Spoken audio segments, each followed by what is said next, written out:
كرا بما عنده من إمكانيات إذن أيها الأحبة تلدوا حويا إلهينا أبو ريبا يقانا نفتني وحيكو إصلاحيس سقا أبو ري سقانا قرنيا وحيكو إصلاحيس وحي يكو إصلاحيسين الرسوش اللي سودين رسوشنا وحينا برين إنه ربنا عابدنا قف بنا آدم وقمان أو توصل نقرنه سيد النتيجة ونكسن آخره وهل كرم أدون كنا وحلينا شغينو امتحان يهي وحي اللي نقول اتحامين إنه أما كو صبرنا أما كو مهد نغمه دي عافمات لغسية إناد مهد نغضيت هداد حروستنا إناد صبرتت هداي نلاشو سيدان نقطه ويفضودانيسا ردنيا معانا ويالانيسا وطمانينة القلب قفق هدوها له يا إلهي الرالي أهشيسة وحكم غنيمة جيران ولذلك بقى علماء دي وين الرقم ده إبراهيم بن الله تبا وحلقة شيء وحلا يدي شيخ روديو قلالان أيوة بيجا فراد دخصدي رودي قلالان هذا قياس أيوة بيجا دخصدي الرسول قاصد نمعذ أنه هنا ده بقفتو يدوك تيبون وين وقلا درير الواحد ninkaasi roodhi engegan buu adduunka sitaa wuxuu ku iidaantayna waa biyo meel maraya webiguu daraya si uu raamin karo waxaanu leeyahay low calamat almuluuk hadday ogaan lahaayeen boqorradu waxaanu nimco hayno way nugula dagaalami lahaayeen waayo ninkani tumaniinatu lqalbi buu hayay ilaahay buu rumeeyey caabuday ku kalsoonaaday noloshu uu arkayay waxa ay tahay dhadhankeedu garanayay nolosha hadafka laga rabo garanayay sida awgeed bay u fududayday u arkayay nin cala tariiqa jidkii saxaha haya inuu yahay idan waxa kaa maqan maaha waxa qofka ka farxiyaya waa waxa kugu jira iyo waxa aad dareemayso iyo sida aad u fakarayso iyo waxa hamiga ku haya kaas baa qofka waxa farxad geliya waxaan ku soo koobaya warka markaa in madaxweyne la noqdo guul maaha ee waa mas'uuliyad la kororsaday in lacag badan la helaa guul maaha ee waa mas'uuliyad la kororsaday in magac weyn la helaa guul maaha waa mas'uuliyad la kororsaday laakiin ama madaxweyne ahaw ama taajir ahaw ama magac lahaw ama miskiin ahaw inaad ilaahay raalli gelisaaba guula idan qof waliba wuu guulaysan karaa bima cindahu min imkaaniyaat buu ku guulaysan karaa waxaad haysataa intuu leeg yahay haddaad madaxweyne cadaalad iyo diin iyo akhlaaq iyo dhaqan iyo wanaag wada waad guulaysan kartaa alimaamu alcaadil toddobada jannada carshu raxmaan harsanayuu ka mid yahay haddaad nin dhallinyaro oo dhowrsoon oo akhlaaq leh waad guulaysan kartaa shaabu nasha'a fii cibaadati illaah waad guulaysan kartaa haddaad qof yacni mustawaha nololeed ee aad joogto guushu markaa kuma xidhna adduunka inta kaa soo gaadhay magac iyo maamuus iyo hantina guushu kuma xidhna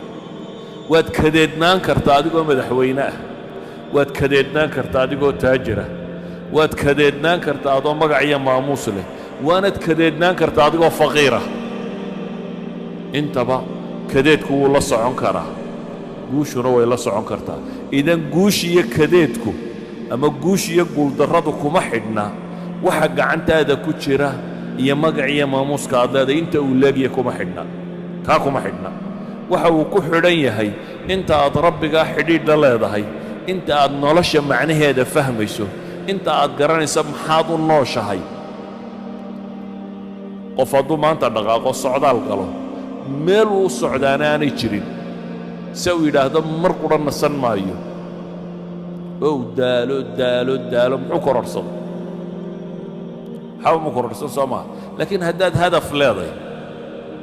haddaad rabto inaad berbere gaadho waa hadaf la garanaya mar umaad gaadhi doontaa waa hadaf muxadada nolosha haddaad hadaf dhaba ka yeelan weydo 60 sano ama 70 sano lagu siiyey way dhammaanaysaaye haddaad hadaf ka yeelan weydo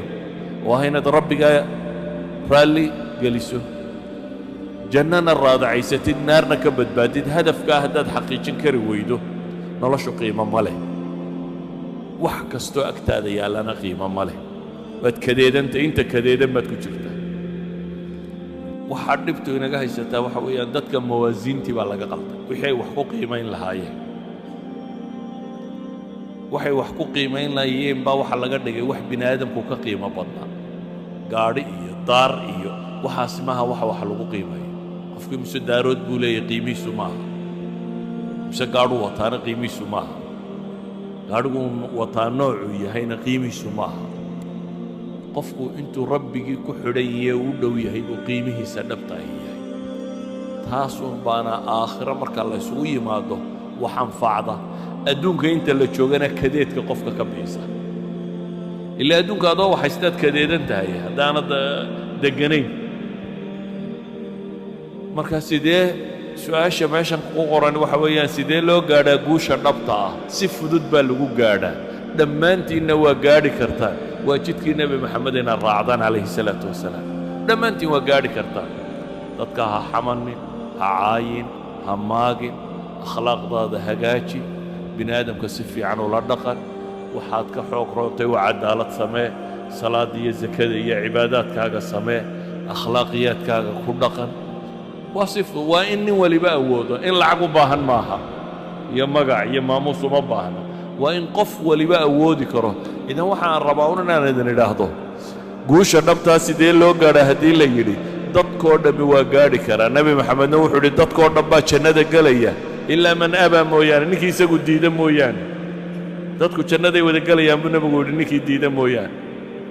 oo yaa diiday baa la yidhi oo wuxuu yidhi ninkii i raacaana jannuu geli buu nebigu yidhi calayhi salaatu wasalaam dee ninkii diidaana ay raaci waayaan isagaa diiday idan inaad guulaysataa kuma xidhna inaad yar tahay iyo inaad weyn tahay kuma xidhna inaad lacag haysato iyo inaanad haysanin kuma xidhna inaad madax tahay iyo inaanad ahayn kuma xidhna inaad cilmi badan tahay iyo inaad cilmi yar tahay waxay ku xidhantao keliya itijaaha nololeed xagga aad u jeedisa directionka aad u jeeddee raacaysa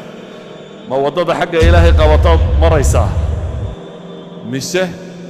waddada xagga naarta qabataad maraysaa waddada xagga ilaahay qabata waad mari kartaa adoo lacag liya adoo faqiir iyo adoo waxhaysta iyo adoo maamuus laba ta xagga naartana intaba waa lagu mari karaa labadaa wadda inaynu kala dooranno ayuunbay ku xidhantahay guushu inta ay leeg tahay ilaahay waxaan ka baryayaa subxaanahu wa tacaala inuu طariiqa xaqa ayna tusiyo اللهم أرنا الحق حقا وارزقنا اتباعه وأرنا الباطل باطلا وارزقنا اجتنابه